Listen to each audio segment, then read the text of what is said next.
Hi, this is Ramirez. Welcome to Raven Studios.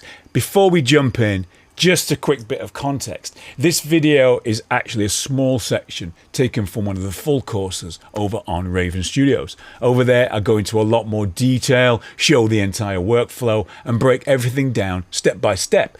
But I wanted to pull this section out because I think it's useful as a standalone idea and something you can apply immediately. So in this video, I'm going to show you how I use reference tracks for both arrangement and mix decisions to work faster and stay objective. If you enjoy this and want the full deep dive, you'll find the complete course over on Raven Studios. Let's jump in. You'll see that there are certain frequencies that we need to sort of look at. The top end, generally, where does that sit? The bottom end, where does that sit? Where's the bass line? And you'll be able to see it all. If I press play now, this is the reference track. Now, the most obvious one is this kick drum.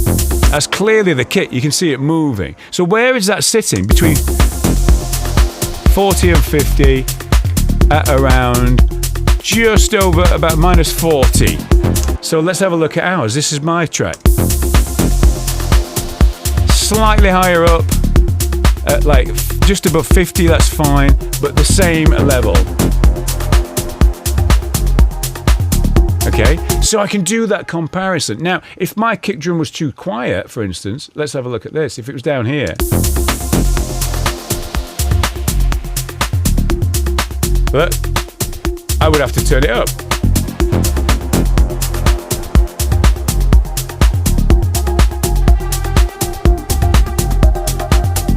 Okay, so you can see it's a visual representation.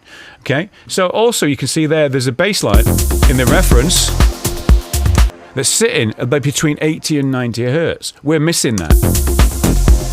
Remember, this is the track that I'm working on.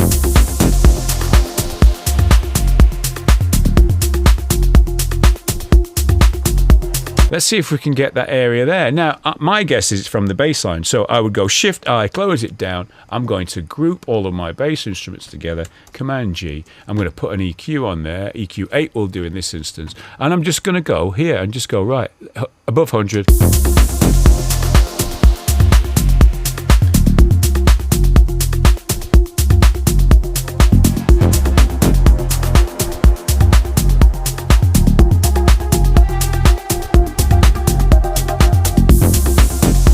We could knock that sort of 70 hertz down a little bit. Let's look at that. Just sort of match it up. We can use a little low shelf there around that area. Let's do that, about 70.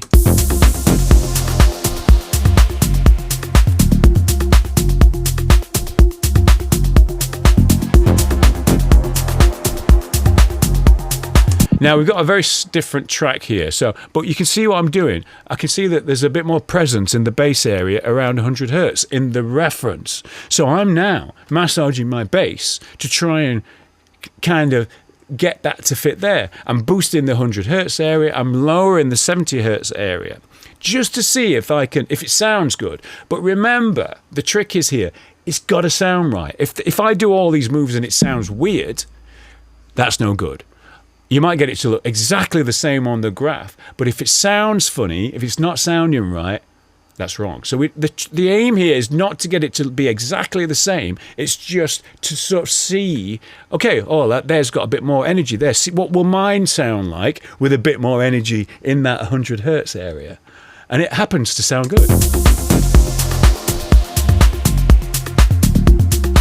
All right.